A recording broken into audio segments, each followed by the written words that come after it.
Good morning बच्चों। Previous video में हमने कंप्लीट किया था बेटा फोर्थ चैप्टर 12th स्टैंडर्ड से, और इस वीडियो का कंटेंट है मैट्रिक्स कंटिन्यूड, यानी कि मैट्रिक्स कंटिन्यूड के बारे में पढ़ते हैं।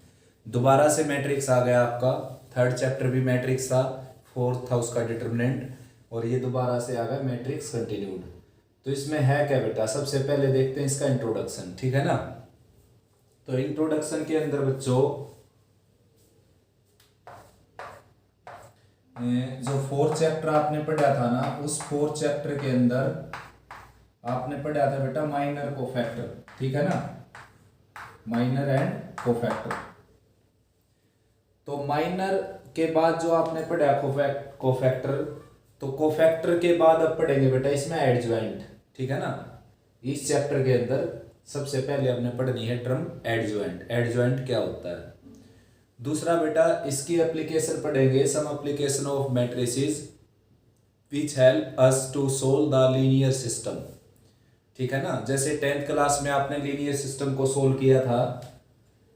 10th क्लास में आपके पास लीनियर सिस्टम में क्या था, एक्स वाई में दो इक्वेशन होती थी, जैसे x + 3y = 5, 3x + y = 1, इस तरह की दो इक्वेशन होती थी ऐसी, उनको सोल्व करते थे आप। यही तो होता है लीनियर सिस्टम, इसको बोलते हैं लीनियर सिस्टम।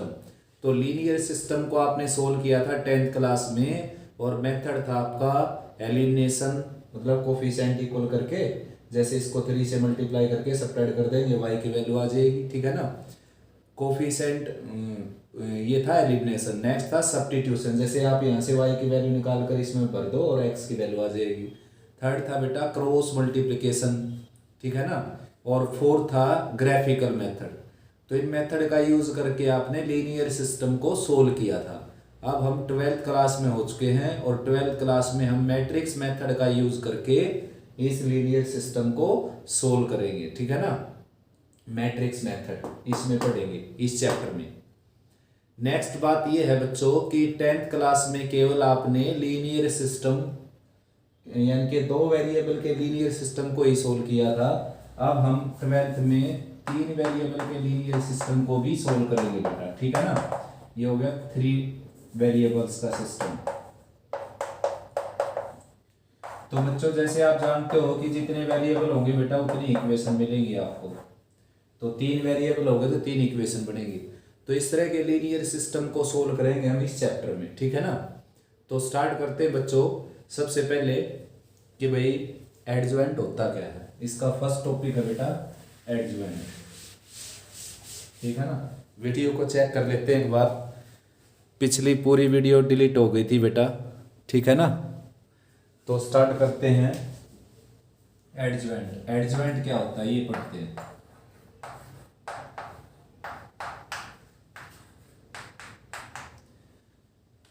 एडज्वाइंट सिंपली, अगर मैं सबसे पहले सिंपल लैंग्वेज में आपसे बात करूं तो सिंपल लैंग्वेज में एडज्वाइंट होता क्या है बेटा ये बता देता हूं आपको। देखो जैसे आपके पास कोई मैट्रिक्स है, 2x2 का ले लेता हूं।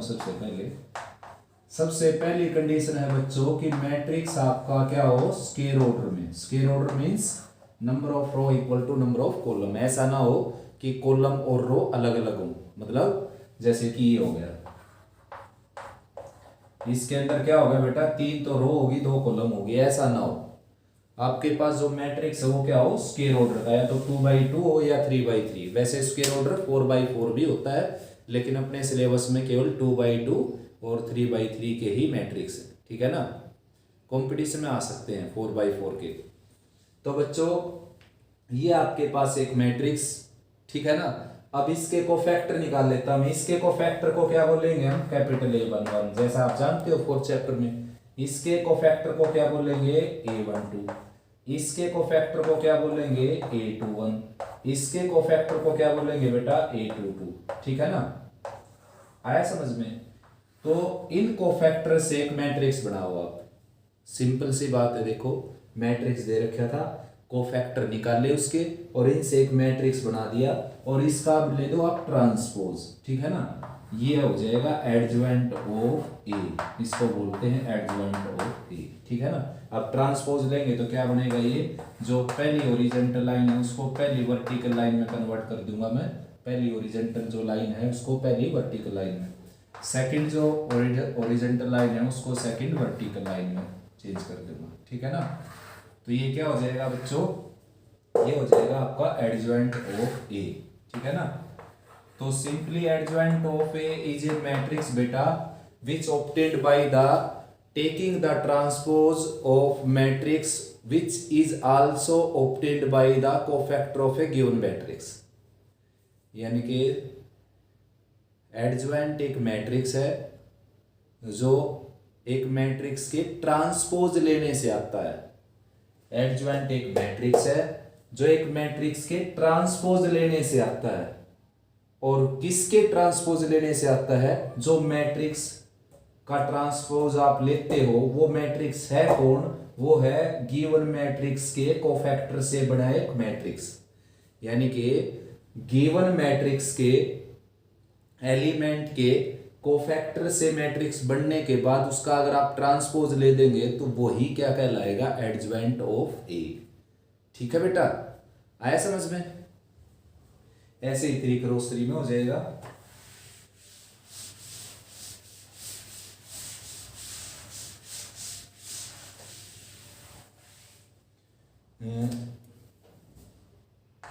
ए कोई मैट्रिक्स है जैसे आपका A I J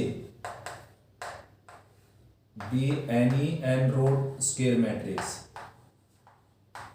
N rowed क्यों लिखा, कॉलम क्यों नहीं लिखते इसके, क्योंकि जितनी रो है बेटा उतनी इसमें क्या होंगी, कॉलम, ठीक है ना। तो कॉलम अंडरस्टूड है, यहां पर एन ही होंगी। Be N rowed row matrix, ठीक है ना। Now adjoint of A equal to alpha I J, पहले मैं ये लिख देता हूं, देखो A J I, where A J I is cofactor of small J I for all I and J in determinant of A, ठीक है ना। आया समझ में बच्चों। अगर ये मैट्रिक्स है ए बेटा, इससे डिनोट कर दिया मैंने, स्मॉल लेटर से डिनोट करते हैं इसके एलिमेंट को। फिर इसका जो कोफैक्टर होगा उसको किससे करेंगे, कैपिटल से। देखो इसका जो कोफैक्टर होगा ना उसको ऐसे डिनोट करेंगे, ठीक है ना। सिंपल सी बात है। देखो इस मैट्रिक्स को ऐसे डिनोट कर दिया तो इसके जितने भी कोफैक्टर का मैट्रिक्स बनेगा उसको इससे डिनोट करेंगे। लेकिन क्या इसको एडजॉइंट बोल सकते हैं हम? बिल्कुल नहीं बोल सकते। मैंने क्या कहा था आपको कि इसका ट्रांसपोज लेना पड़ेगा आपको जब ये एडजॉइंट बनेगा। मतलब दिए गए मैट्रिक्स के एलिमेंट से कोफैक्टर बनाकर, दिए गए मैट्रिक्स के कोफैक्टर बनाकर और उनका एक मैट्रिक्स बनाओगे तो ऐसा आएगा। उसका ट्रांसपोज लोगे तब उसका नाम पड़ेगा एडजॉइंट ऑफ ए। तो ट्रांसपोज लोगे तो बेटा ये इंटरचेंज हो जाएगा ना। आया समझ में? बस ये बात, ये बताना चाहता हूं मैं आपको। अब इसको थोड़ा सा देखो, ये थोड़ी डिनोटेशन अजीब सी लगने लग रही है आपको, ठीक है ना। क्योंकि पहले प्लेस पर हमेशा ये जो डिनोटेशन में हम जो डिनोट करते हैं उसमें आई किसके लिए लेते हैं, रो के लिए, जे किसके लिए, कॉलम के लिए। तो अब इसको आपने क्या करना पड़ेगा बेटा, एक और लेट कर लिया हमने इसका वेरिएबल, यो चेंज कर दिया, ठीक है ना। और इसको मैंने बता दिया कि ये किसके इक्वल है, ये बेटा जे आई के इक्वल, ठीक है ना। आया समझ में? Where A J I is cofactor of small A I J. आया समझ? तो भाई बच्चों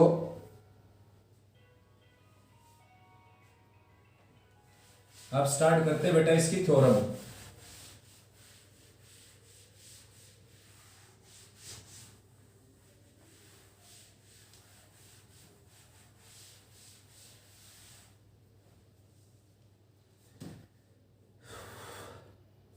स्टार्ट करते, देखो थ्योरम के अंदर बच्चों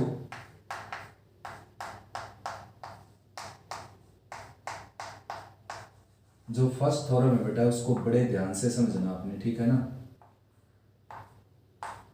ए into adjoint of A adjoint of A into A is equal to determinant of A into I N. है समझ में?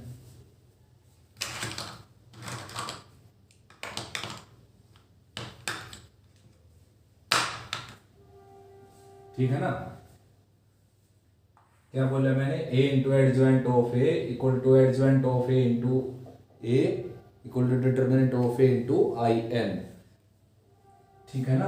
यानी कि ऑर्डर तो आई का वही होगा ना जो ए का होगा। A N rowed square matrix ले लिया मैंने। ठीक है ना? तो स्टार्ट करते हैं बेटा। देखो, let A equal to A I J be N cross N matrix. N rowed matrix, N rowed square matrix लिख सकते हो केवल आप। देन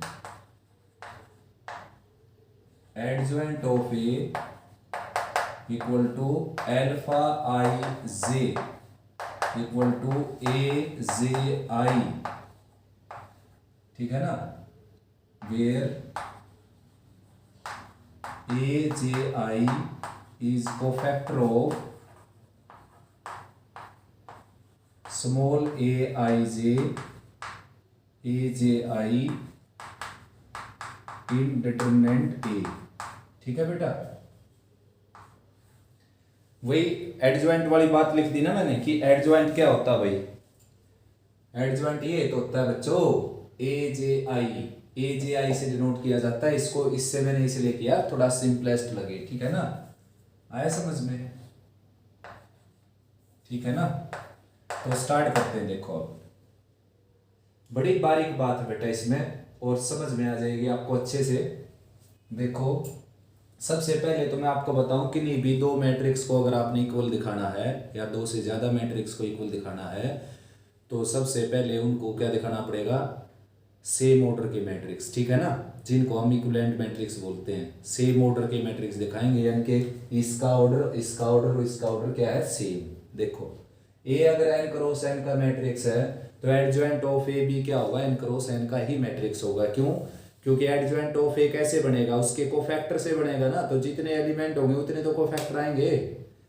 तो एडजॉइंट ऑफ ए का और ए का ऑर्डर सेम है बेटा, इनका प्रोडक्ट हो जाएगा तो फिर उसका भी ऑर्डर क्या हो जाएगा? N cross n. ठीक है ना? क्योंकि अगर आपके पास कोई मैट्रिक्स है 2 क्रॉस 2 का और बी है 2 क्रॉस 2 का, उनका प्रोडक्ट करेंगे तो ए बी जो आएगा वो भी 2 क्रॉस 2 का आएगा। तो इसका ऑर्डर एन क्रॉस एन का है, इसका भी एन बाई एन का है, तो इन दोनों का प्रोडक्ट होगा जो वो आएगा एन बाई एन का। अब ये एन बाई एन का दिखने लग रहा है आपको, ये तो एक स्केलर है यहाँ पर। ठीक है ना? तो इन दोनों का ऑर्डर क्या है? सेम। और इसका भी इसके सेम हो गया। तो ऑर्डर सेम हो गए। अब एलिमेंट को सेम करते हैं। देखो,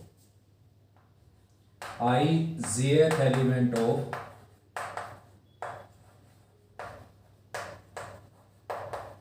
I jth element of A into adjoint of A is equal to sum of product of element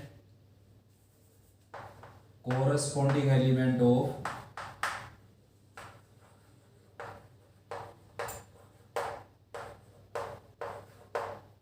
ith row of first matrix, that is A, ith row of A and jth column of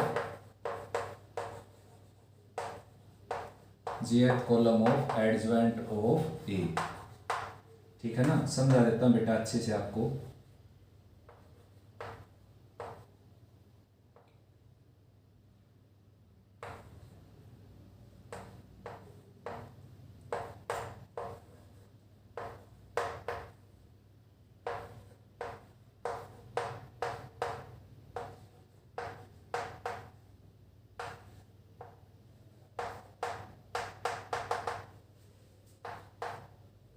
बीच में यहाँ पर and सोन है बेटा।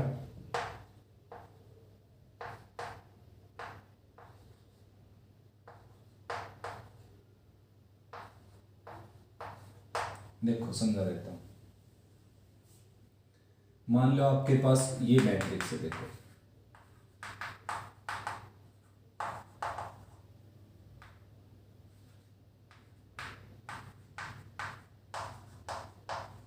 ठीक है ना, ये B matrix है जैसे आपके पास, इसका ऑर्डर हो गया 2/3।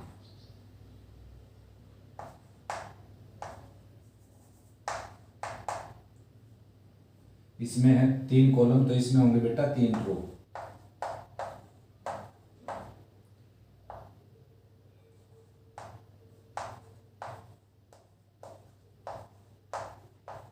देखो जैसे आपके पास ये 2 मैट्रिक्स है, अब इनका प्रोडक्ट करते हैं, ध्यान से देखना, प्रोडक्ट करते हैं इसका। देखो तो प्रोडक्ट में क्या है, इसकी फर्स्ट रो इसकी फर्स्ट कॉलम के साथ मल्टीप्लाई होगी, तो ये होगा A11 B11 plus A12 B21 plus A13 और B31। एक एलिमेंट बन गया। अब इसकी फर्स्ट रो सेकंड कॉलम के साथ मल्टीप्लाई करेगी, A11 B12 इन दोनों की मल्टीप्लाई, फिर प्लस में इन दोनों की A12 B22 और प्लस में इन दोनों की A13 और B32। ठीक है ना, आया समझ में। अब ऐसे इसकी जो सेकंड रो है, सेकंड रो इसके साथ मल्टीप्लाई करेगी, इन दोनों का हो जाएगा A21 B11 A22 B21 और A23 B31। ठीक है ना, ऐसे इन दोनों का हो जाएगा A21 B12 प्लस A22 और A23 B32। प्रोडक्ट करना आता है बेटा सभी को, ठीक है ना। देखो थोड़ा सा टाइम देना पड़ेगा आपको, लेकिन ऐसा समझ में आ जाएगा बच्चों कि फिर कभी भूलोगे नहीं आप इस चीज को, ठीक है ना। मोस्ट इंपॉर्टेंट प्रॉपर्टी है, बीएससी बीटेक तक काम आएगी आपको, ठीक है ना। जिस भी स्ट्रीम में आप जाओगे science related, BSc BTech BCA सभी के अंदर ये प्रॉपर्टी दोबारा से आपने प्रूव करनी पड़ेगी, जो मैं अब करवाने लग रहा हूँ बीएससी में हायर क्लासेज में। तो यहाँ पर 12th में ही इनको क्लियर करके चलते हैं बेटा, ठीक है ना। 12th में ही फायदा मिल जाएगा आगे भी, वरना आप बाद में करोगे तो यहाँ तो उसका लॉस ही हो जाएगा, और फिर भी मेहनत करके उनको करोगे फायदा क्या होगा फिर बाद में। तो अभी कर लेते हैं, और थोड़ा सा टाइम दो मेरे पास, मेरे साथ देखो, मैं आपको क्लियर कर देता हूँ पिक्चर को। देखो ऐसा बेटा, जैसे जो AB निकला है ना मेरा AB, उसका जो ये एलिमेंट है ना, ये एलिमेंट, ये इसका पहला एलिमेंट है AB का, ठीक है ना। किससे डिनोट करूं मैं इसको चलो मैं कर देता हूं ऐसे ही डिनोट कर देता हूं AB से, ठीक है ना। ये दूसरा एलिमेंट है, ये दूसरी रो का पहला एलिमेंट हो गया, और ये दूसरी रो का दूसरा एलिमेंट। ये केवल एक समझाने के लिए लिखा है बेटा मैंने, ऐसे नहीं लिखते इसको, ठीक है ना। स्मॉल लेटर से लिखा जाता है, वरना ऐसे तो कोफैक्टर का मैट्रिक्स बनता है। अब देखो मैं ये कहना चाहता हूं आपको, ये जो एलिमेंट आया है ना, ये मतलब प्रोडक्ट होकर जो मैट्रिक्स बना आपके पास, उसका जो ये एलिमेंट आया है बच्चों, ये 1 1, ये कैसे प्राप्त हुआ आपको, ये हुआ ए मैट्रिक्स की पहली रो की और बी मैट्रिक्स की पहली कॉलम के कोरस्पोंडिंग एलिमेंट के प्रोडक्ट का समय। देखो आपके सामने रहा, ठीक है ना, आया समझ में, ठीक है ना। ऐसे लिख देता हूं उसको, इससे पजल हो रहे हो तो, अगर इससे पजल होते हैं आप तो मैं इसको ऐसे लिख देता हूं। देखो तो इसका जो ये एलिमेंट है बच्चों, ये एलिमेंट मतलब किसका, AB प्रोडक्ट का, ऑब्टेन्ड मैट्रिक्स का जो प्रोडक्ट होकर है। जैसे यहाँ पर प्रोडक्ट A का और एडजॉइंट ऑफ A का हुआ है, तो यहाँ पर मैंने B ले लिया, यानी कि A का और B का प्रोडक्ट होकर ये एलिमेंट कैसे बना, ये बना बेटा, ये देखो पहले प्लेस पर कौन लिख रखा है, फर्स्ट, यानी कि पहले मैट्रिक्स की, इस मैट्रिक्स की फर्स्ट रो और इस मैट्रिक्स की सेकंड कॉलम, ये तो प्रोडक्ट हो गया, इस मैट्रिक्स की फर्स्ट रो और इस मैट्रिक्स की सेकंड कॉलम, इसकी फर्स्ट रो और इसकी सेकंड कॉलम के प्रोडक्ट का समय। देखो इस मैट्रिक्स की फर्स्ट रो और इस मैट्रिक्स की सेकंड रो के प्रोडक्ट का समय, यानी इन दोनों का प्रोडक्ट प्लस इन दोनों का प्रोडक्ट प्लस इन दोनों का प्रोडक्ट। देखो तो ये एलिमेंट जो अपना आया है, यानी कि ये जो है ये कैसे आया है, पहले मैट्रिक्स की फर्स्ट रो और दूसरे मैट्रिक्स की सेकंड कॉलम के प्रोडक्ट का सम है ये। ठीक, ऐसे ये एलिमेंट कैसे आया, पहले मैट्रिक्स की सेकंड रो, देखो ये भी सेकंड रो, इसकी सेकंड रो और इसकी फर्स्ट कॉलम के प्रोडक्ट का सम है बेटा ये, ठीक है ना। ठीक ऐसे ये दोनों की सेकंड रो, इसकी सेकंड रो पहले की और दूसरे की सेकंड कॉलम के प्रोडक्ट का सम है, ठीक है ना। तो वही तो बात मैंने ये लिखी है, अगर आई जे है, जैसे यहाँ पर क्या था, वन एथ एलिमेंट था ये क्या था, 1 2th एलिमेंट था ये, ठीक है ना। ये तो ये कैसे प्राप्त हुआ है, फर्स्ट मैट्रिक्स की पहली रो और दूसरे मैट्रिक्स की दूसरी रो के प्रोडक्ट का सम है। ये कैसे मिले आपको, ये है 2 1th एलिमेंट, देखो 2 1th एलिमेंट, देखो ये पहले मैट्रिक्स की सेकंड रो और दूसरे मैट्रिक्स की फर्स्ट कॉलम के प्रोडक्ट का सम है ये। तो वही बात मैंने लिखी है कि इसका जो आई जेथ एलिमेंट होगा ना, आई जेथ एलिमेंट वो क्या होगा, इसकी ith रो के, इसकी jth कॉलम के कोरस्पोंडिंग एलिमेंट के प्रोडक्ट का सम होगा। कोरस्पोंडिंग कैसे, जैसे देखो इसकी ith रो का फर्स्ट एलिमेंट देखो, तो jth कॉलम का भी फर्स्ट एलिमेंट प्लस इसके ith रो का सेकंड एलिमेंट, इसकी jth कॉलम का सेकंड एलिमेंट प्लस इसकी ith रो का थर्ड एलिमेंट और इसकी jth कॉलम का third element plus and so on, इसकी ith रो का nth एलिमेंट और इसकी jth कॉलम का nth एलिमेंट, इनके प्रोडक्ट का सम हो जाएगा ये। क्लियर है पिक्चर। अब आगे चलते हैं,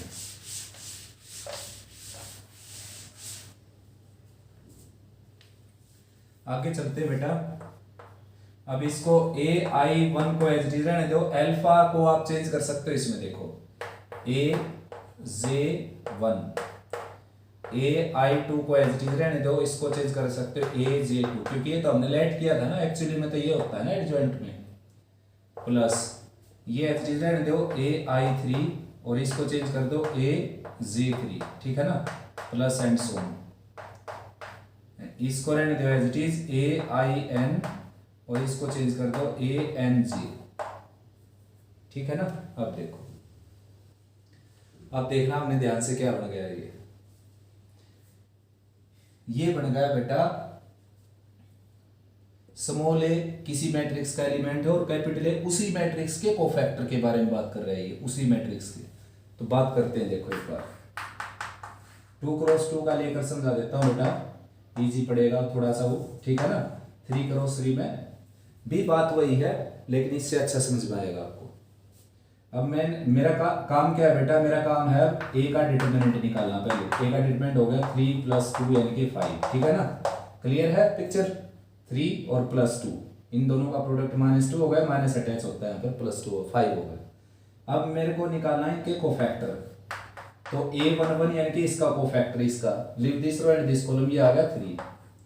A12 यानी कि इसका कोफैक्टर, इसका leave this row and this column, ये आ गया 1, क्योंकि माइनस का 1 है, लेकिन इन दोनों का सम ओड है तो साइन चेंज हो जाएगा। फिर A21 सेकंड रो और फर्स्ट कॉलम को कैंसिल किया, 2 आया था लेकिन माइनस लगाना पड़ेगा क्योंकि इन दोनों का सम ओड है तो साइन चेंज करना पड़ता है। A22 second row second column, तो ये बन गया। अब देखो बच्चों, मैं ये कहना चाहता हूं आपको कि जैसे आप फर्स्ट रो के एलिमेंट पकड़ लो, तो फर्स्ट रो के एलिमेंट ये बेटा A11 A12, ठीक है ना, और फर्स्ट रो के ही कोफैक्टर पकड़ लो, तो इसका कोफैक्टर क्या होगा A11 और इसका कोफैक्टर क्या होगा A12। फर्स्ट रो के एलिमेंट पकड़े और फर्स्ट रो के ही कोफैक्टर पकड़े, तो इनके प्रोडक्ट का सम निकालते हैं, क्या होगा देखो। स्मॉल a11 क्या है 1, कैपिटल A11 क्या है 3, प्लस स्मॉल a12 क्या है 2, कैपिटल A12 क्या है 1, देखो क्या आ गया 5 आ गया ना। तो मैं आपसे ये कहना चाहता हूं, जो पहले भी कह चुका है किसमें, 4th चैप्टर में डिटरमिनेंट्स वाले में, मैं ये कहना चाहता हूं बेटा कि कोई भी अगर आपके पास स्क्वायर मैट्रिक्स है तो उसके कोरस्पोंडिंग एलिमेंट का उसी के कोरस्पोंडिंग कोफैक्टर के प्रोडक्ट का सम ही क्या होता है, डिटरमिनेंट ऑफ ए, ठीक है ना। तो ये किसके इक्वल आ गया बच्चों, डिटरमिनेंट ऑफ ए के इक्वल आ गया बेटा ये। चाहे आप इसके लिए तो देखो, इसका एलिमेंट ले लिया -1, इसी का कोफैक्टर ले लो, ये रहा इसी का कोफैक्टर -2, प्लस सेकंड रो पे चल रहा हूं मैं, देखो सेकंड रो का सेकंड एलिमेंट ले लिया और इसी का कोफैक्टर ले लिया 1, देखो क्या आएगा, क्या आया यहाँ पर 5 आ गया ना। यानी कि डिटर्मिनेंट ऑफ ए। तो पिक्चर क्लियर हुई। ये मैं पहले भी बता चुके आपको। अगर इसमें 3 रो होती, 3 कॉलम होती तो उसमें भी ऐसा ही होता। जैसे इसमें 3 रो होती यहाँ पर, ठीक है ना, और 3 ही कॉलम होती, क्योंकि 3 रो होंगी तो 3 कॉलम होनी जरूरी है बेटा। स्क्वायर मैट्रिक्स के ऊपर ये कंसेप्ट लगता है डिटर्मिनेंट वाला। तो पहली रो के एलिमेंट पकड़कर और पहली रो के ही कोफैक्टर पकड़कर उनके प्रोडक्ट का सम कर दो आप, डिटर्मिनेंट के बराबर आएगा। जो इसको एक्सपेंड करने से जो आंसर आता है ना, डिटर्मिनेंट जो आता है उसी के इक्वल आएगा। दूसरी रो के एलिमेंट पकड़कर दूसरी रो के ही कोफैक्टर पकड़कर उनके प्रोडक्ट का सम करोगे तो डिटर्मिनेंट ऑफ ए के बराबर आएगा। तीसरी रो के एलिमेंट पकड़कर तीसरी रो के ही कोफैक्टर पकड़कर उनके प्रोडक्ट का सम करेंगे तो डिटर्मिनेंट ऑफ ए आएगा। ठीक ऐसे ही फर्स्ट कॉलम के एलिमेंट का इसी कॉलम के कोफैक्टर के साथ प्रोडक्ट का सम करेंगे। कैसे? जैसे पहले एलिमेंट का प्रोडक्ट इसी के कोफैक्टर के साथ प्लस दूसरे एलिमेंट का प्रोडक्ट इसी के कोफैक्टर के साथ प्लस तीसरे एलिमेंट का इसी के कोफैक्टर के साथ प्रोडक्ट का सम करेंगे तो क्या आएगा? डिटर्मिनेंट ऑफ ए आ जाएगा। आया समझ में? ठीक है ना? पिक्चर क्लियर हुई ना यहां से? और आगे बढ़ता हूं। देखो अब क्या है, अगर एलिमेंट तो क्या हो, फर्स्ट रो के हो और कोफैक्टर सेकंड रो के हो, मतलब फर्स्ट रो का एलिमेंट ये है तो सेकंड रो के कोफैक्टर तो यहां पर ये है ना। तो एलिमेंट अगर पहला लिया है तो इस और किसी दूसरी रो का ले रहे हो तो भी ये इसके पहले एलिमेंट का ही कोफैक्टर लेना आपने, यानी कि कैपिटल A21। क्या लेने लग रहा हूं मैं? देखो पहली रो के एलिमेंट लेने लग रहा हूं और दूसरी रो के क्या लेने लग रहा हूं? कोफैक्टर। ठीक है ना? पहली रो के एलिमेंट लेने लग रहा हूं मैं और दूसरी रो के क्या लेने लग रहा हूं? कोफैक्टर। आया समझ? तो पहली रो का पहला एलिमेंट ले लिया तो दूसरी रो के पहले एलिमेंट का ही कोफैक्टर लेना है। यहाँ पर ये नहीं कि यहाँ पर आपने ये लिख लिया, एलिमेंट ये ले लिया, पहली रो का पहला एलिमेंट और कोफैक्टर में ये ले लिया, कोरस्पॉन्डिंग लेने हैं, पहला पहला दूसरा दूसरा तीसरा तीसरा, तो ये हो जाएगा A21। फिर प्लस इसका एलिमेंट ले लिया हमने A12 तो इसका कोफैक्टर ले लिया A22। अब देखो 0 आएगा। 1 क्या है? ये A11 देखो इधर। और A21 ये नहीं है बेटा, इसका कोफैक्टर है, इसका कोफैक्टर है -2। A12 क्या है? A12 है 2 और कैपिटल A22 क्या है? 1। देखो आ गया ना 0, तो ये 0 आएगा। ऐसा अब हर बार होगा। जैसे आप एलिमेंट इसके ले लो, जिसके आपने एलिमेंट लिए है ना, कोफैक्टर उससे दूसरी रो के लेने हैं, किसी के ले लो बेशक से आप, इसमें तो 2 ही रो हैं, तो एलिमेंट इसके ले लिए तो कोफैक्टर इसके ले लो, प्रोडक्ट का सम क्या आ जाएगा? 0। अगर 3 रो 3 कॉलम है तो भी ऐसा ही होगा। मान लो 3 रो 3 कॉलम है, यहाँ पर ये है, जैसे देखो 3 रो 3 कॉलम होंगे तो आप क्या कर लेना, पहली रो के तो एलिमेंट पकड़ लो, small a11 small a12 small a13, और पहली रो को छोड़कर किसी भी रो के कोफैक्टर पकड़ लो। मान लो इसके पकड़ लो, इसका कोफैक्टर होगा कैपिटल A31, इसका कैपिटल A32, इसका कैपिटल A33। तो कैपिटल A31 की स्मॉल a11 के साथ मल्टीप्लाई, फिर प्लस का साइन, कैपिटल A32 की स्मॉल a12 के साथ, यानी कि 2 के साथ प्रोडक्ट, फिर इसका जो कोफैक्टर आएगा जिसको बोलेंगे हम कैपिटल A33, उसकी 3 के साथ मल्टीप्लाई। इनका मल्टीप्लाई करके ऐड करोगे इनको, मतलब इस एलिमेंट की इसके कोफैक्टर के साथ मल्टीप्लाई करके प्लस इस एलिमेंट की इसके कोफैक्टर के साथ मल्टीप्लाई करके प्लस इस एलिमेंट की इसके कोफैक्टर के साथ मल्टीप्लाई करके अगर ऐड करेंगे बच्चों तो 0 आएगा। तो मैं केवल आपको इतनी देर से केवल 2 ही बातें समझाने की कोशिश कर रहा हूं बेटा। अगर रो ये है, एलिमेंट इसके पकड़ लिए और इसी के कोफैक्टर पकड़ लिए, उनके प्रोडक्ट का सम करोगे तो इसका डिटर्मिनेंट आ जाएगा। ठीक। दूसरी बात, अगर एलिमेंट इसके पकड़ लिए और कोफैक्टर बाकी किसी रो के पकड़ लिए, चाहे इसके पकड़ लो चाहे इसके, किसी एक के इसके पकड़ लो, और इनके साथ प्रोडक्ट का सम करोगे, फिर 1 का इसके साथ नहीं करना, इसके कोफैक्टर के साथ, प्लस 2 का इसके साथ नहीं करना, इसके कोफैक्टर के साथ, प्लस 3 का प्रोडक्ट इसके साथ नहीं करना, इसके कोफैक्टर के साथ करना है, और इनको ऐड करोगे तो 0 आएगा। मैं ये कहना चाहता हूँ। तो ये मैंने रिजल्ट निकाला इसका, आप देखो आपके लिए, determinant when I equal to 0 और 0 when I is not equal to 0। बड़े काम की बात है बेटा, ये बहुत बड़े काम की बात है, अच्छे से समझ लो इसको। मतलब आई और जे इक्वल हो जाएंगे तो देखो यहाँ पर 1 हो गया, यहाँ पर 1 हो गया, तो इसी रो का एलिमेंट होगा, इसी रो का कोफैक्टर होगा। यहाँ पर 2 हो गया, यहाँ पर भी 2 हो गया, तो इसी रो का एलिमेंट होगा, इसी रो का कोफैक्टर होगा। यहाँ पर 3, यहाँ पर 3, तो इसी रो का एलिमेंट होगा, इसी रो का कोफैक्टर। यहाँ पर n, यहाँ पर n, तो इसी रो का एलिमेंट होगा, इसी रो का कोफैक्टर। तो इनके प्रोडक्ट का सम क्या आएगा बेटा, डिटरमिनेंट ऑफ ए। और आई और जे अलग अलग होंगे, जैसे ये 2 है, ये 3 है, ये 2 है, ये 3 है, ये 2 है, ये 3 है, तो फिर क्या आएगा, 0 बन जाएगा। ठीक है ना, ये आपने करके भी देखा होगा 4th चैप्टर में, मैंने बताया भी था, वहां पर भी बताया था बेटा मैंने आपको।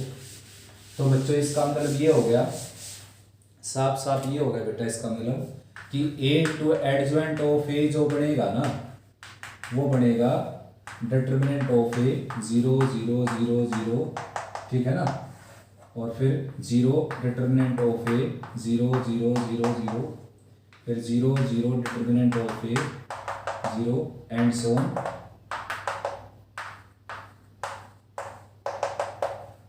यानी कि ये कौन सा एलिमेंट हो गया, देखो ये हो गया A11, A11 मतलब पहली रो पहली कॉलम, ठीक है ना।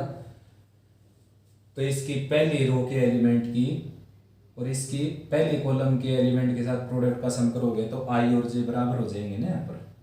तो यानी कि क्या हो जाएगा, उसी रो के एलिमेंट उसी रो के कोफैक्टर के प्रोडक्ट का सम हो जाएगा बेटा, और ये क्या आ जाएगा, डिटरमिनेंट ऑफ ए, और बाकी सारे क्या आ जाएंगे, 0। तो बच्चों इसमें से है ना डिटरमिनेंट ऑफ ए कॉमन निकाल लेता हूँ बेटा मैं, देखो तो ये बच जाएगा आपके पास 1 0 0 0 0 1 0 0 0 0 एंड सो 0 0, बीच में एंड सो लगाएंगे 0 0 0 1, तो क्या आ गया, ये आई एन आ गया। तो A into adjoint of A जो है वो क्या आ गया, determinant of A into I N, ठीक है ना, हो गया प्रूफ। अब देखो बेटा इसी तरह एडजॉइंट ऑफ ए की गुणा करोगे ना, एडजॉइंट ऑफ ए की गुणा वो भी ये आएगा, क्योंकि उसमें क्या हो जाएगा, उसमें ये हो जाएगा एडजॉइंट ऑफ ए की, यहां बता देता हूं, एडजॉइंट ऑफ ए की मल्टीप्लाई अगर ए के साथ करेंगे तो ये आ जाएगा बेटा एल्फा, यानी कि इसके अब इसका आई जेथ एलिमेंट जो निकालेंगे हम, आई जेथ एलिमेंट, तो इसके आईएथ रो के इसके जेथ कॉलम के साथ प्रोडक्ट का सम हो जाएगा वो, ठीक है ना। फिर उसके बाद एल्फा I2 और A2J एंड सो, लास्ट में बचेगा एल्फा IN और ANJ। तो अगर I और J इक्वल हो जाएंगे तो डिटरमिनेंट ऑफ ए आ जाएगा ये, और I और J अलग अलग हो जाएंगे तो 0 आ जाएगा, यानी कि ये भी यही बन जाएगा, A इंटू एडजॉइंट ऑफ ए, अगर ये बन गया तो एडजॉइंट ऑफ ए और ए भी, एडजॉइंट ऑफ ए इंटू ए भी सेम टू सेम यही बन जाएगा, ठीक है ना। तो ये प्रॉपर्टी प्रूव हुई भाई बच्चों, इसको ध्यान से समझ लेना बेटा, अच्छे से कर लेना, 2-3 बार प्रैक्टिस करोगे आप तो फिर कोई प्रॉब्लम नहीं रहेगी बेटा, माइंड में सेट हो जाएगी ये प्रॉपर्टी, ठीक है ना।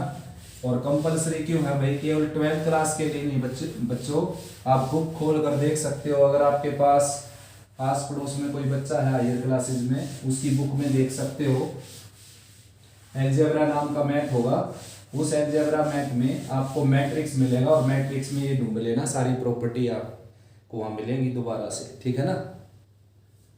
तो जब ये फायदा मिलने लग रहा है बेटा, एक बार करने से आपको आगे भी काम आने लग रही है, ये साथ में 12th में मार्क्स दिलवाएगी आपको ये, और बीएससी बीटेक में भी यूज होगी, तो अच्छे से कर लेना भाई बच्चों प्लीज।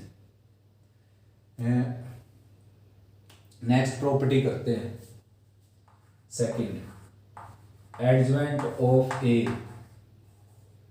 एडजॉइंट ऑफ ए का डिटरमिनेंट बेटा, determinant of A raise to the n-1, ये प्रॉपर्टी करते हैं बच्चों। देखो अब सारी प्रॉपर्टी इसके अकॉर्डिंग करेंगे हम, प्रॉपर्टी का लो थ्योरम का लो इसको।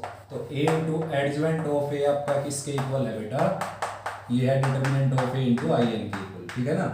अब मैं इसमें दोनों तरफ है ना क्या ले लेता हूँ, डिटरमिनेंट ले लेता हूँ, ऐसा कर सकता हूँ मैं, क्योंकि दो मैट्रिक्स अगर इक्वल है, ये मैट्रिक्स ही तो हो गए दो, तो उनका डिटरमिनेंट भी क्या होगा बच्चों, इक्वल, लेकिन vice versa is not true, ठीक है ना। देखो ध्यान से, अगर ए बी के इक्वल है, ए और बी मैट्रिक्स, तो इनके डिटरमिनेंट डेफिनेटली इक्वल होंगे बच्चों, लेकिन अगर डिटर्मिनेंट इक्वल है तो जरूरी नहीं होता मैट्रिक्स भी इक्वल होंगे। देखो जैसे मान लो ये मैट्रिक्स आपके पास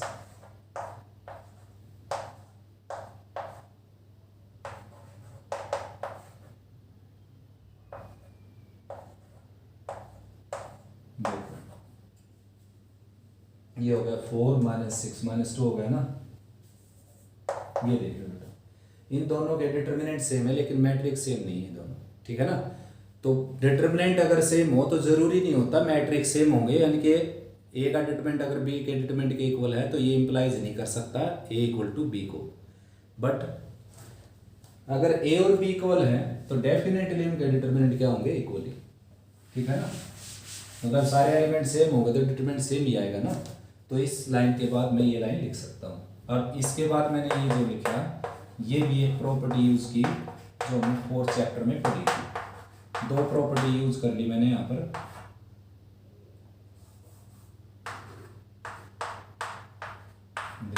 इसमें मैंने प्रॉपर्टी यूज की ये वाली, ए बी का डिटरमिनेंट होता है determinant of A into determinant of B, ठीक है ना इसमें। और इसमें प्रॉपर्टी यूज की मैंने के इंटू ए का डिटरमिनेंट जो होता है वो होता है के raise to the N into determinant of A. यहाँ पर मैंने ये प्रॉपर्टी यूज की। ए का डिटरमिनेंट क्या है, स्केलर, स्केलर है, कोई रियल नंबर है ये, और ये मैट्रिक्स, तो दोनों का इकट्ठा डिटरमिनेंट है। तो ये जो स्केलर है ये एन पावर के साथ बाहर निकल जाएगा, एन मतलब इसका ऑर्डर, जैसे ये रहा, ये स्केलर था ये मैट्रिक्स था, ठीक है ना, स्केलर बाहर निकल जाएगा। तो भाई बच्चों अब डिटर्मिनेंट ऑफ ए को राइट में ले जाता हूं मैं, एडजॉइंट ऑफ ए यहाँ पर बच गया, और डिटर्मिनेंट ऑफ ए को राइट में ले जाएंगे तो आ जाएगा डिटर्मिनेंट ऑफ ए, और आई एन का डिटर्मिनेंट यानी कि आइडेंटिटी मैट्रिक्स का डिटर्मिनेंट हमेशा क्या होता है बेटा, 1। तो एडजॉइंट ऑफ ए का जो डिटर्मिनेंट है वो किसके इक्वल आ जाएगा, determinant of A raise to the n - 1 के इक्वल, ठीक है ना। और आई का डिटर्मिनेंट क्या आ गया, 1 ही आता है, ठीक है ना। तो यहाँ से एक बात और सामने आई, अगर ए नॉन सिंगुलर है तो डिटरमिनेंट ऑफ ए नॉट 0 होगा ना, तभी तो एग्जिस्ट करेगा ये, ठीक है ना। तो अगर ए नॉन सिंगुलर है तो एडजॉइंट ऑफ ए बी क्या होगा बेटा, नॉन सिंगुलर।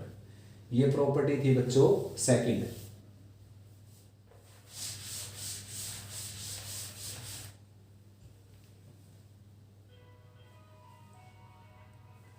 सेकंड प्रॉपर्टी थी, थर्ड शुरू करते हैं बेटा। अच्छे से रीड आउट कर सकते हो आप इसको, ठीक है ना, आया समझ में। अब इसका डिटरमिनेंट निकाल कर देखिए एक बार, एक कर्लर ही बन जाएगी इसकी। इसका डिटरमिनेंट निकालता हूँ, देखो तो इसको अलग अलग के इक्वल, अलग अलग का डिटरमिनेंट लगा। अभी अभी मैंने प्रॉपर्टी बताई थी आपको, ए बी का determinant equal to determinant of A into determinant of B. अब एडजॉइंट ऑफ ए का डिटरमिनेंट क्या है, ये है एडजॉइंट ऑफ ए का डिटरमिनेंट, इसका डिटरमिनेंट देखो ये ऊपर determinant of A raise to the n - 1। तो कुल मिलाकर डिटरमिनेंट ऑफ ए क्या हो गया, n के इक्वल हो गया, ठीक है ना। तो इसका डिटरमिनेंट क्या हो गया बेटा, determinant of A equal of n, इसके इक्वल हो गया, ठीक है ना। फोर्थ प्रॉपर्टी करते हैं, adjoint of A is equal to determinant of A raise to the n - 2 into A, ठीक है ना। ये प्रॉपर्टी करते हैं, देखो अब फर्स्ट प्रॉपर्टी के अकॉर्डिंग मैं ऐसा लिख सकता हूं, b into adjoint of b is equal to determinant of b into I n. देखो फर्स्ट प्रॉपर्टी को यूज किया मैंने, ठीक है ना, a की जगह b था, यहाँ पर b ले लिया मैंने। अब रिप्लेस कर देता हूँ, replacing b into adjoint of a, adjoint of a में रिप्लेस कर दिया मैंने, एडजॉइंट ऑफ a ये हो जाएगा एडजॉइंट ऑफ ए, और यहाँ पर आ गया एडजॉइंट ऑफ ए का डिटरमिनेंट, ठीक है ना, और आई एन। तो अब क्या करेंगे, अब दोनों तरफ ए से मल्टीप्लाई कर देते हैं इसको। देखो ए से इधर प्री मल्टीप्लाई और ए से इधर, ठीक है ना। और A into adjoint of A आप जानते हो क्या होता है, A into adjoint of A determinant of A into I n होता है। तो ये दोनों मिलकर क्या हो जाएगा, determinant of A into I n, और A into adjoint of A, ये क्या हो गया, देखो ए इंटू, और एडजॉइंट ऑफ ए का डिटरमिनेंट देखो ये रहा अपने पास determinant raise to the n minus one और I n as it is, ठीक है ना। अब a का डिटरमिनेंट राइट में चला जाएगा और i की मल्टीप्लाई a के साथ करोगे तो वापस ये हो जाएगी, क्योंकि आइडेंटिटी की मल्टीप्लाई आप किसी के साथ कर लो वही मैट्रिक्स आ जाएगा जिसके साथ आपने मल्टीप्लाई की, a into adjoint of a। तो ये हो गया बच्चों a ये एज इट इज है यहाँ पर, और determinant of a raise to the n minus two हो जाएगा, ठीक है ना। और आई एन की मल्टीप्लाई a के साथ क्या हो जाएगी बेटा a, और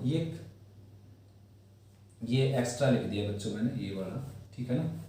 देखो एक बार रिवाइज करवा देता हूँ आपका, b into adjoint of b इसके को लेकर चले फर्स्ट प्रॉपर्टी के अकॉर्डिंग, ठीक है ना। अब b को मैंने रिप्लेस कर दिया एडजॉइंट ऑफ a में, यानी कि यहाँ पर मैंने क्या लिख दिया, देखो जहाँ जहाँ b था वहाँ पर मैंने एडजॉइंट ऑफ a लिख दिया, एडजॉइंट ऑफ a। फिर मैंने क्या किया, a से इसको प्री मल्टीप्लाई कर दिया दोनों तरफ, ठीक है ना।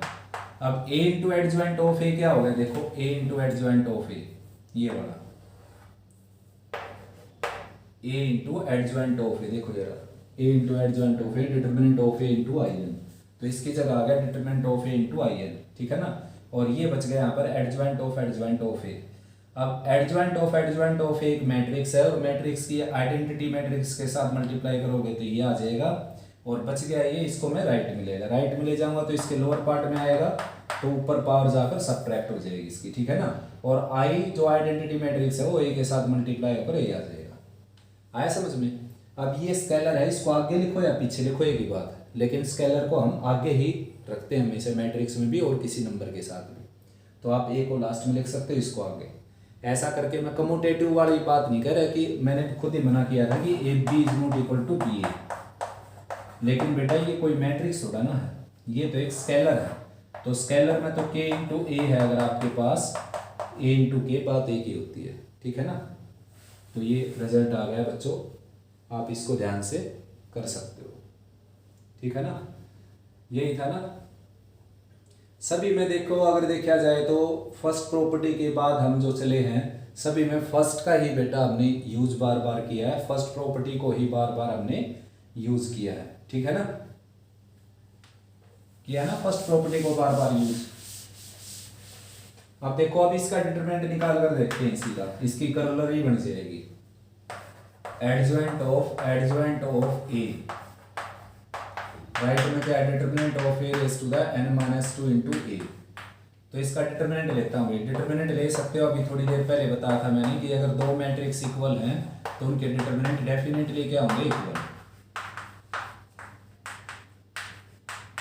ठीक है ना। तो ये तो एज इट इज का तो रिजल्ट की जरूरत है हमारे को, ठीक है ना। आया समझ में, एडजॉइंट ऑफ ए, और ये देखो ये हो जाएगा determinant of A raise to the n minus two. ये जो चीज़ है, ये जो टर्म है, ये एक स्केलर है, तो अगर यानी कि ये प्रॉपर्टी जो पढ़ी ना आपने बार बार पढ़ते बेटा, ये प्रॉपर्टी हम ये बार देखो, कोई भी स्केलर और मैट्रिक्स है, यानी कि मैट्रिक्स मल्टीप्लाइड बाई स्केलर है, तो डिटरमिनेंट लेंगे तो उस स्केलर को आप बाहर निकाल सकते हो with power as order of A, यानी कि जो एक ऑर्डर है वो उसके साथ पावर लगकर बाहर निकल जाएगा।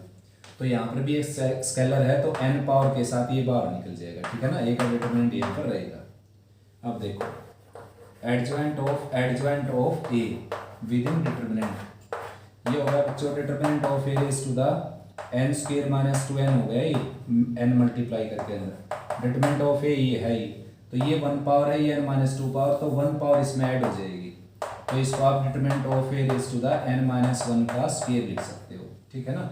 तो ये नेक्स्ट इसकी कलरी बोल सकते हो बेटा आप, या थोरम बोलो अलग से। इसका अगर डिटरमिनेंट निकालोगे आप तो ये आ जाएगा determinant of A raise to the n minus 1 का स्क्वायर। आया समझ में, कर सकते हो बेटा। दोबारा समझा देता हूँ, देखो ये लेकर चला था मैं ये प्रॉपर्टी ये वाली, इसमें दोनों तरफ डिटरमिनेंट ले दिया, तो ये लेफ्ट साइड तो ऐसी कैसी रहेगी, राइट में दोनों तरफ डिटरमिनेंट लेंगे तो ये स्केलर है, बाहर निकलेगा तो n पावर इसके ऊपर लगकर बाहर निकल जाएगा, a का डिटरमिनेंट अंदर रह जाएगा, तो पावर को अंदर मल्टीप्लाई करोगे n स्क्वायर माइनस 2n हो गई, और एक इसकी पावर होगी तो जुड़कर ये होगी पावर, और इसको n माइनस 1 का स्क्वायर लिख सकते हो आप, ठीक है ना। आया समझ में।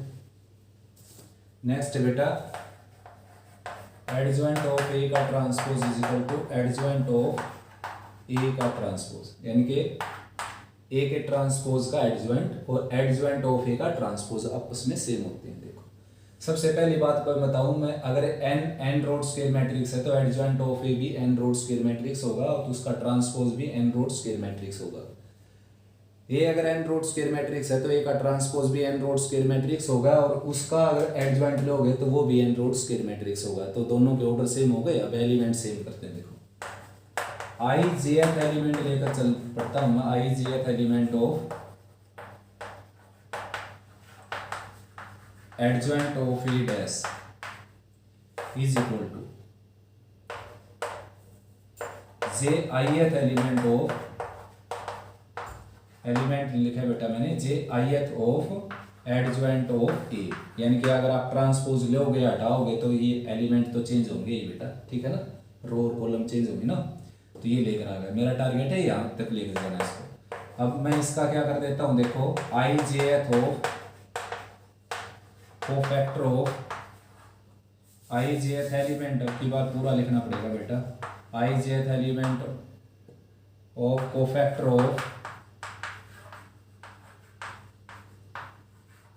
ऑफ ए, कहने का मतलब ये है एडजॉइंट ऑफ ए जो बनता है ना, देखो मान लो ए मैट्रिक्स ये है A11, A12 और A21 और A2, ये आपका ए मैट्रिक्स, ठीक है ना, और ये आपके कोफैक्टर का मैट्रिक्स है। देखो matrix of cofactor, matrix of cofactor,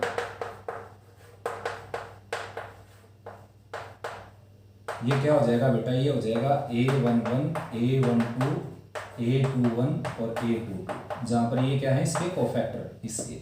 और एडजॉइंट ऑफ ए क्या होगा, देखो एडजॉइंट ऑफ ए में इसका ट्रांसपोज लेना पड़ता है, जो कोफैक्टर से जो मैट्रिक्स बनता है ना उसका ट्रांसपोज लेने से आता है एडजॉइंट। तो मैंने यही बात लिखी, देखो अगर ये एडजॉइंट ऑफ ए का जे आईएथ एलिमेंट है, यानी कि अगर एडजॉइंट ऑफ ए का A21 है तो कोफैक्टर का A12 हो जाएगा, ये जो यहाँ पर एलिमेंट A21 है ना, जो यानी कि ये है A12, ये है बेटा A12, ठीक है ना। A12 की A21 की पोजीशन ये है, A11 की ये होती है, A12 की ये, A21 की ये और A22 की ये। देखो जो इसका A12 जो यहाँ पर है ना इसका एलिमेंट, वो एडजॉइंट में यहाँ पहुंच जाएगा, ठीक है ना, पहुंच गया ना। A12 की पोजीशन A21 की पोजीशन पर पहुंच गया। तो वही बात लिखी है मैंने कि अगर जे ith element adjoint of A का है तो आई जेथ किसका हो जाएगा, कोफैक्टर ऑफ ए का, ठीक है ना। अब इसमें ट्रांसपोज डाल देते हैं क्योंकि अपना टारगेट है ट्रांसपोज तक लेकर जाना इसका। तो ट्रांसपोज डालोगे इसमें तो यहाँ पर क्या हो जाएगा, जे आईएथ हो जाएगा ना, j ith element of cofactor of A dash. अब एडजॉइंट का निकाल लेते हैं, आई jth element of adjoint of, ठीक है ना। तो भाई इसका आई जेथ एलिमेंट इसके आई जेथ एलिमेंट के इक्वल आ गया, तो दोनों मैट्रिक्स क्या हो जाएंगे, same for all I and j, ठीक है ना। आया समझ में, नोट कर सकते हो बेटा, नोट करना चाहो तो इसको।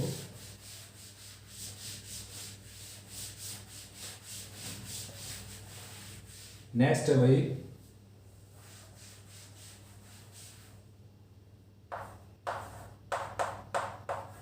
if A is symmetric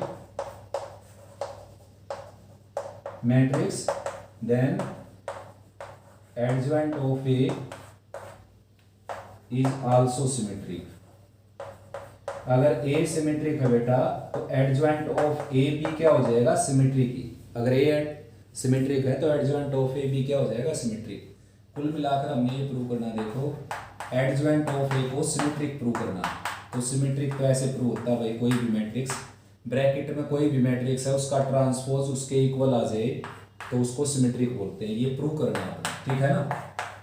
आया समझ में, बुक वाले ने लिख रखा है केवल prove that adjoint of A is symmetric if A is symmetric, ठीक है ना।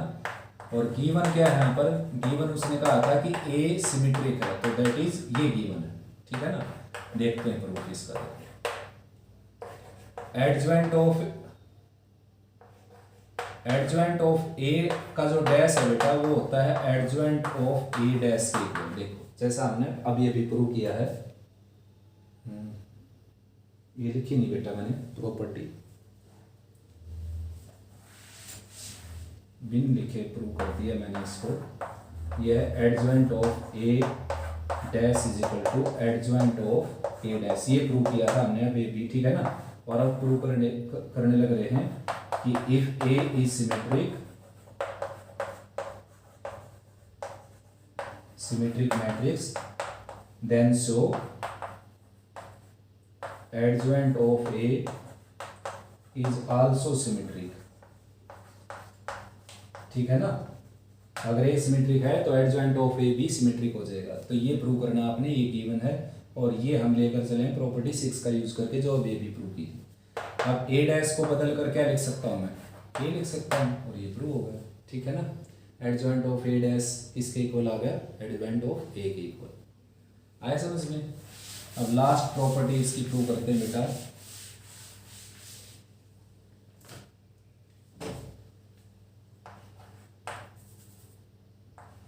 Adjoint of A B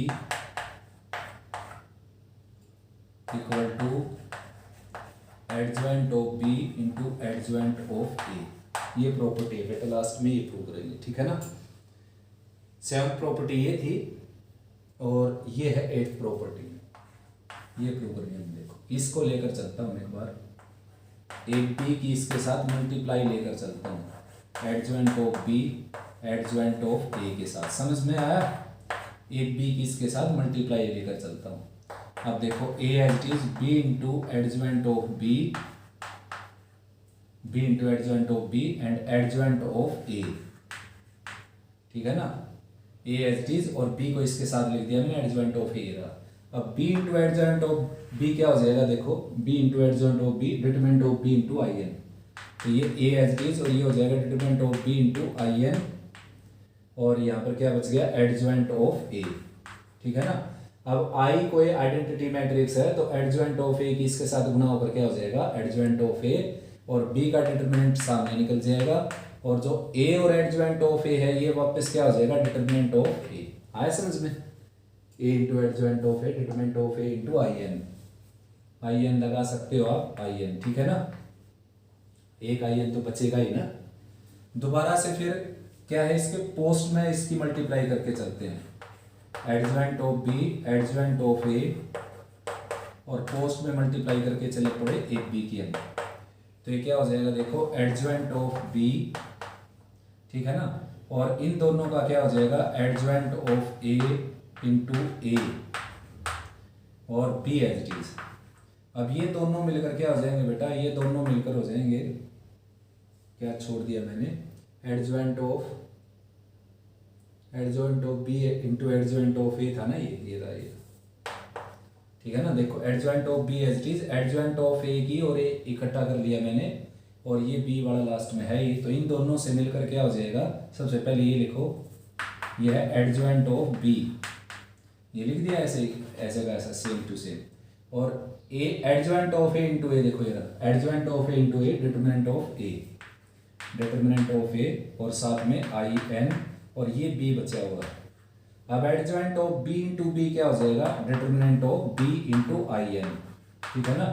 I N 2 bar multiply करेंगे तो आई रहेगा, ठीक है ना, जैसे एक की 2 बार मल्टीप्लाई करते हैं एक ही आता है, ये आ गया।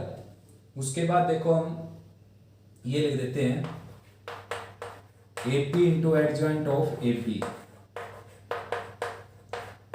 या फिर adjoint of A B into A P, ये भी किसके इक्वल होता है, ये होता है determinant of A B into I n, यानी कि determinant of A determinant of B into I N.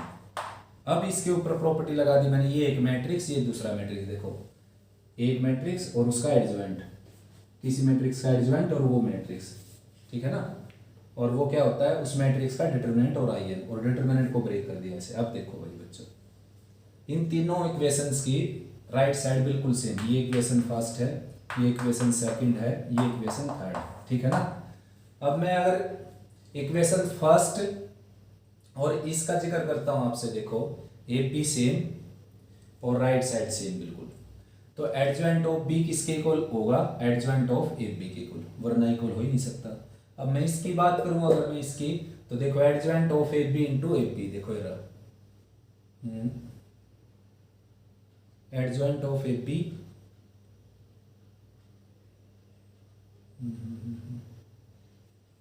A B into determinant of A determinant of B. ये देखो बेटा A B into adjoint of A B की बात करें हम, ये देखो आप, ये देखना आपने, ये देखो ये लाइन और ये लाइन देखो, और फिर इसका रिजल्ट देखो, इसका रिजल्ट ये है और इसका रिजल्ट ये है। देखो ये देखना आपने, ये दोनों की लेफ्ट साइड होगी और ये दोनों की राइट साइड, तो राइट साइड इक्वल होगी। अब लेफ्ट में क्या इक्वल है, ए बी के इक्वल है, तो ये जब तक इसके इक्वल नहीं होगा तो जब तक ये इक्वेशन इक्वल हो ही नहीं सकती। और ये तो इक्वल है बेटा, क्योंकि राइट साइड इक्वल है तो लेफ्ट साइड का इक्वल होना कंपलसरी है, ठीक है ना। तो यहाँ से भी अगर देखा जाए तो एडजॉइंट ऑफ ए बी किसके इक्वल आता है, adjoint of B into adjoint of A. यहाँ से भी अगर देखा जाए तो एडजॉइंट ऑफ ए बी किसके इक्वल आता है, देखो ए बी के इक्वल है, एडजॉइंट ऑफ ए बी इसके इक्वल आ जाएगा। तो कुल मिलाकर बच्चों एडजॉइंट ऑफ ए बी किसके इक्वल आ जाएगा, adjoint of B into adjoint of A. ऐसा बच्चों जब आप इसको अपने हाथ से लिखकर देखोगे तब बहुत ही क्लियर हो जाएगी ये पिक्चर, ठीक है ना। अपने आप करके देखो इसको, और तब समझ में ना आए तो बीच में वहां पर मेरी वीडियो देख सकते हो आप, वीडियो रोक कर फिर अपने आप लिख कर देखो और फिर दोबारा से इसको देखकर समझ सकते हो, ठीक है बेटा। तो अच्छे से रिवाइज कर लेना इनको, हायर क्लासेस में भी आएंगी ये और 12th में तो है ही है। और कोई प्रॉब्लम आए तो कमेंट सेक्शन में बता देना। और बेटा अगर आपको अच्छा समझ में आया है तो प्लीज़ इसको शेयर और सब्सक्राइब कर देना ताकि मेरी मेहनत कामयाब हो जाए, ठीक है ना। बहुत टाइम लगता है बेटा इन चीज़ों में, और मैं चाहता हूँ कि ज़्यादा से ज़्यादा बच्चों के पास ये पहुँच जाए, ठीक है ना, ताकि वो प्रॉपर्टी को आसानी से डील कर पाए। देखो एक्सरसाइज के क्वेश्चन कोई भी कर लेता है, ज़्यादातर बच्चे कर लेते हैं, तो ये भी कंपलसरी होती है बेटा, ये प्रॉपर्टीज़ वगैरह, थ्योरम, बेसिक, ये सबसे ज़्यादा ज़रूरी है, ठीक है ना। ओके बेटा, बाय, टेक केयर।